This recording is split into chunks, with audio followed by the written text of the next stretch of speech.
The quote from Kanye West in the 2009 VMA Awards towards Taylor Swift saying, "Yo, Taylor, I'm really happy for you. I'm gonna let you finish, but Beyonce had one of the best videos of all time." That was a moment that truly shocked pop culture history and started what is seen as one of the biggest and prolonged celebrity feuds in modern pop culture. This goes really beyond gossip as it goes into deeper themes such as media manipulation, gender dynamics, and the power of public deception.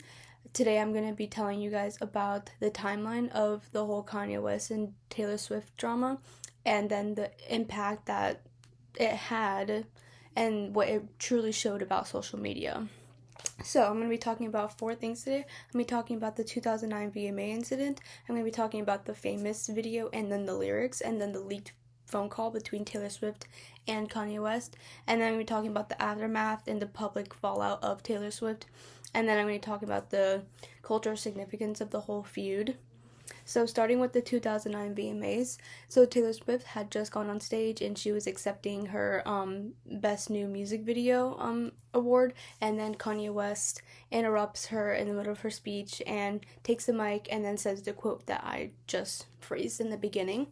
So this started a lot of backlash towards Kanye, not necessarily Taylor. Taylor was getting a lot of support and sympathy. You know, she wasn't really seen as like a bad person because she didn't do anything. And so after all of this happened, Taylor Swift had, seemingly forgiven Kanye West. She never backlashed at him. She never said anything bad towards him. And then fast forward to 2015, it seemed like everything was fine. She gave him, at the VMAs in 2015, she gave him his award and made like a friendly joke about stuff that had happened in the past at the other VMA awards. And so everything seemed to be fine between them. But then in 2016, Kanye West released his music song called Famous. And in the song and in the music video itself, in the song, he had two specific lines. One of them was, "I feel like me and Taylor might have." Why? Because I made that famous. And then in the music video, he also had wax figures of just like certain people, and Taylor Swift was one of them, and they were nude wax figures.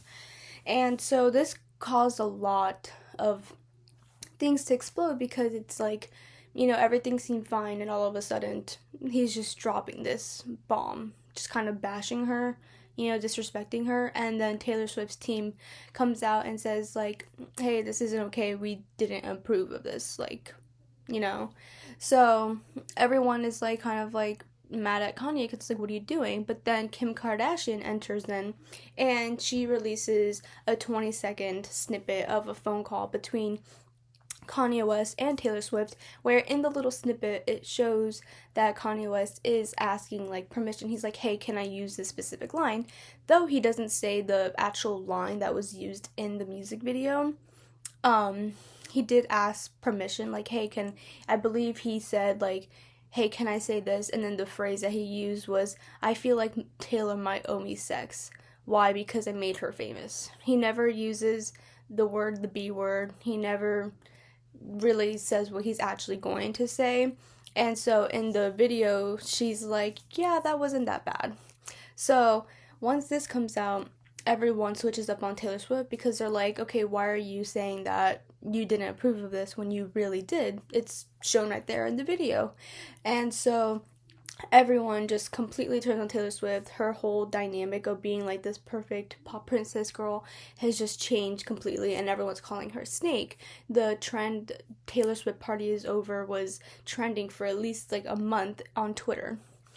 And she did come out with one statement, and she basically just said, "Where in the video do you hear Kanye West calling me a and everything?" And this part is important for later, that she's saying all this right now, and she's kind of just saying like, "I never wanted to be in this narrative since 2009, like I want to be out of it, this is so unnecessary."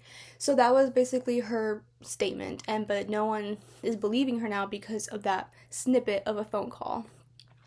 So everyone's hating on her, and that's just like a lot for the whole internet to hate on you, especially once she was such a beloved person by everyone. Like, she had never really received hate before, like, not by the entire world. So she disappears. Taylor Swift disappears from the internet, from paparazzi. She's nowhere to be found for almost a year, and then in 2017 she releases her album Reputation. And the album Reputation, she addresses a little bit of what had happened, and she kind of just like, the whole theme of the album is like, okay, you guys, the media's painting me out to be this, so I guess I will be that. Since no one else is gonna believe that I'm innocent, I'll just be who you guys want me to be. Because the thing about media is they have a good way of kind of changing the dynamic of what is really happening, and once they have something set on it, it's really hard to come back from that. So in her case, she was just like, okay, you guys want me to be the villain, then I'll play pretend. So her album was really different from her previous albums, and that's kind of like got her out of the funk. Of course, she was still getting hate, but she gained majority of her fan base back. And also, this was like a whole year had passed. People just kind of like are over it by this point. Next drama, moved on. So then, life continues on, and fast forward to 2020, someone had released the full leaked phone call between Taylor Swift and Kanye West. It's 20 minutes long, and in the video, it is shown that he never really said that he was gonna call her a bitch. He never said that he was gonna use the naked wax figures of her in the video. He never said that he never just entirely told her what exactly he was going to say. And you can even see in the video that she was uncomfortable, like her voice, and she was kind of like, is it gonna be mean? Like, I don't want it to be out if it's gonna be mean. So then at this point, everyone's just kind of seeing the truth. They're like, wow, she wasn't lying. He never said that he was gonna call her the B word. He never said this and this and that.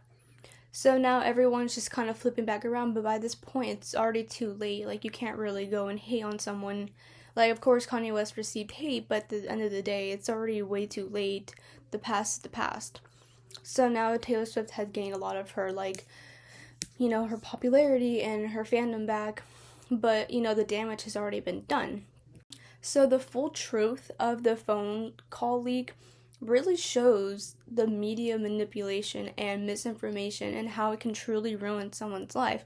No one in general, in Celebrity Feud or Celebrity Drama, no one knows the full story of anything that happens, and this is a prime example. No one knew the full phone call. She tried telling everyone, like, this is fake, basically, and no one believed her, because once a perspective is already out, it stays out, and it's really hard to come back from that. Because everyone just wants to believe one side of the story, and everyone just invests so much of their life into celebrity drama, and then they just, people comment things, and just it really affects mental health.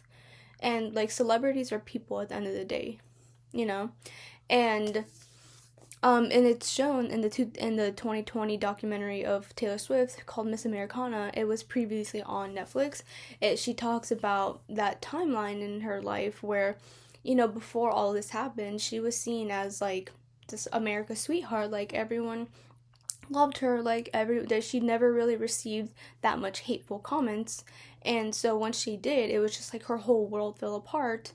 And it's like people really take hate comments, and people don't know how to like safely express their emotions. So like, people will say stuff like, kill yourself, or just like die, and all this like hateful stuff over something that doesn't have to do with their life. And that's what media does. Like, that's like, like news outlets and everything, they manipulate everything to make one person sound so bad, because who knows, people just don't want celebrities to be happy. Like, one little mishap and they make it into like something huge, and it's really like disturbing to see. What started out as just a simple little VMA incident where someone did something kind of messed up, really turned into 11 plus year feud between two celebrities, one who didn't even want to be included in it. Like, it happened to her in the first place and she just kind of got dragged along with it.